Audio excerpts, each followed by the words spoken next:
Welcome to NPR, Northampton Poetry Radio, with Northampton Poet Laureate Rich Michelson.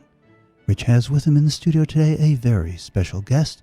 Let us turn the microphones over. Sorry. Okay, Rich Michelson, you're on. Have a second. Okay. It's NPR. You're supposed to fall asleep. It's worth doing it. It's worth coming just to hear that every time. Okay. Alicia Ostriker is here with me today. This is really, she is an amazing, groundbreaking poet, critical work. Over 15 books of poems, I think, 8 critical books. Something like that. You lose count. A Guggenheim, 2 National Book Award nominee, National Jewish Book Award winning. Reading tonight, 7:30 at the Nielsen Browsing Room in Smith College. I hope you all could come.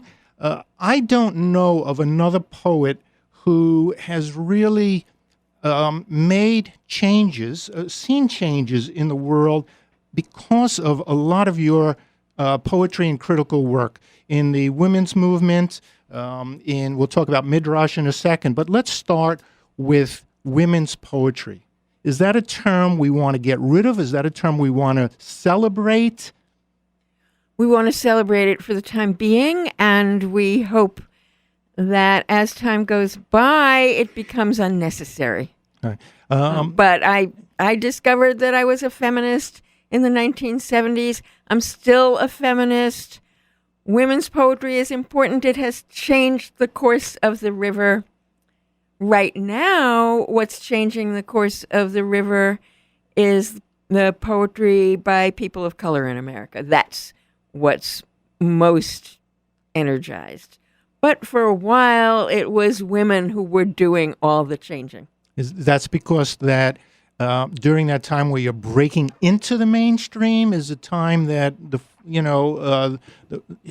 work is more driven, or is it because we're just recognizing that work and it's been there all along?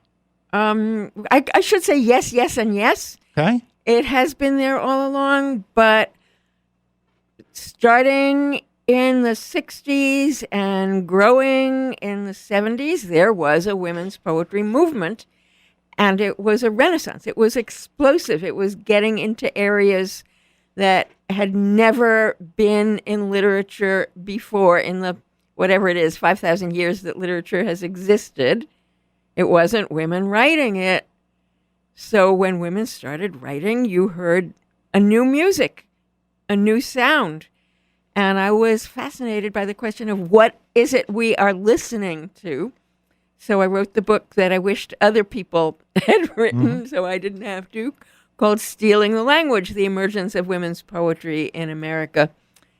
Just trying to define what was going on that was so new. And is women's poetry, as you're using that term, different in tone, in language, in message, in content? How is it different? What makes it women's poetry as opposed to just poetry, or what you would say, because poetry was not exclusively a male domain until the 1970s. Right, but it was dominated by men. And the differences are partly subtle and partly obvious, like men never wrote about pregnancy and childbirth. It was not a topic for poetry. And when I started doing that, I had people walking out of audiences because I was writing about pregnancy and childbirth. That was exciting. That was fun. That was not every poet would get to say, people walked out on my reading because they were really off. I think that your poems of that period, and still, the mixing of the political and the personal is something you do, I think, better than just anybody. I mean, what brings to mind, I'm remembering a poem of yours where you compared the woman's body, birth, with and male doctors with, say, in the invasion of Cambodia. Yeah, that was right. That was a book called The Mother-Child Papers, and it started with a prose poem talking about the invasion of Cambodia, May 1970. Lots of student protests, followed by the shooting at Kent State. And a few days after that, my son was born with a doctor that gave me a spinal I didn't want. And That would when be you get- when you- a male doctor. it would be. Yes, indeed, it was. And when you have a spinal, you can't feel anything below the waist. So I was not able to give birth to my son myself. I was this passive object, and I was really angry, and it was really obvious that the parallel between my country invading Cambodia because it had the technical capacity to do it, doing it because it could, for its own good, and the doctor giving me a spinal for my own good because he could, and the small-scale arrogance and the large-scale arrogance were the same arrogance. So I had to write about that, and I had to think about what it means to have a boy child in wartime, which is all the time. You're listening to NPR on WHMP. My name is Rich Michelson. My guest tonight is Alicia Ostriker, who is reading tonight at 7:30 at the Nielsen Browsing Room at Smith College. We could talk forever about you've done so many different varied things. We're coming up on Passover, and a lot of your books have to do with recreating Midrash, again, taking a religion that is male-dominated, patriarchal, and finding a voice for women in it. Did you think of, at some point, turning your back on Judaism as opposed to staying, in a sense, within it and making Judaism change? The latter. Okay.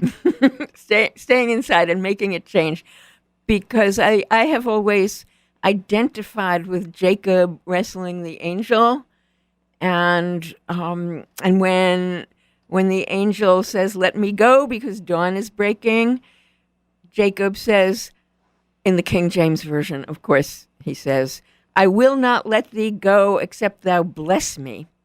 And my relationship to the Jewish tradition and to the Bible has always been to wrestle a blessing out of it. And Did you just make up that phrase? You're going to wrestle? What was- Wrestle a blessing. Yes, I made it Wrestle up. a blessing. That Wrestle was really a good. Can we all write that down? Can we steal that line? Please take it. It's yours. what I want to do, because I'm afraid that I'm going to be asking questions, we're going to get into this, and people aren't going to hear your poetry, which is, of course, what you are. Do you consider yourself equally a poet and a critic, or are you a poet who is forced to do criticism? No, I love doing criticism, but the poetry has more and more dominated because when I'm writing criticism, when I'm writing essays, I more or less know what I think and I know what I'm going to say. But when I'm writing poetry, I have no clue. It's like crawling into the dark, and I do not know what I'll discover, and that is more fun. Well, your newest book, which is just out, The Old Woman, the Tulip, and the Dog, I have to say is one of the most delightful books I have ever read.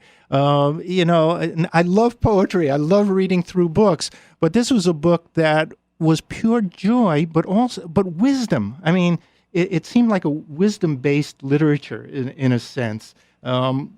It's just a delightful book to read. Did you read us a poem and then talk about this book a little bit? Okay.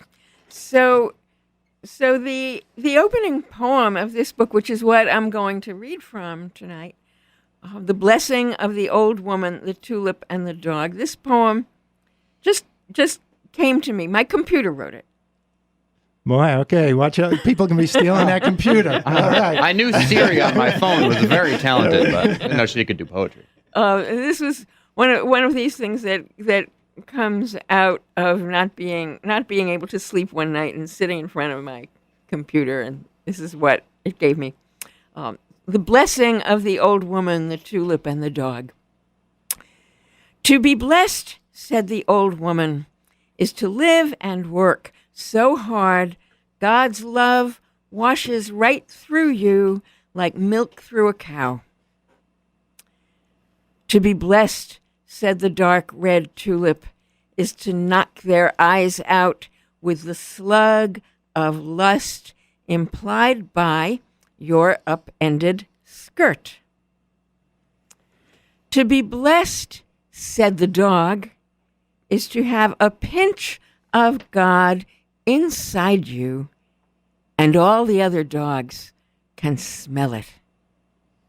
Absolutely lovely. I just, I love. And this book, for people who don't know, that's the form. The entire book is basically different sadness, joy, emotions looked at three different angles by the old woman, the tulip, and the dog.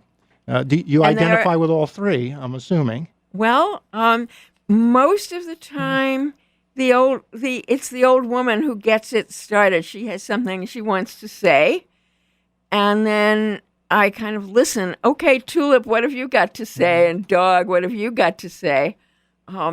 Sometimes it's the tulip that starts it. Sometimes it's the dog that starts it. But mostly it's the old woman who starts it. We're running. Do we have time for one more poem? If it's a quick one. If it's a quick one. Well, do we? Okay. Great. Alicia Ostriker. This one is called The Wind That Blows Through Me. And that's a phrase from D.H. Lawrence about creativity where he says, not I, but the wind that blows through me, which I love. Okay, so I feel the hand of God inside my hand when I write, said the old woman. It blows me away like a hat. I'll swear God's needy hand is inside every atom, waving at us, hoping we'll wave back. Sometimes I feel the presence of the goddess inside me, said the dark red tulip. And sometimes I see her waltzing in the world around me, skirts flying, although everything looks still. It doesn't matter whether you call the thing God or goddess, those are only words, said the dog, panting after a run through the park and a sprint after a squirrel. Theology is bunk, but the springtime wind is real. Alicia Ostriker, tonight, Smith College, 7:30, Nielsen Browsing Room. Be there.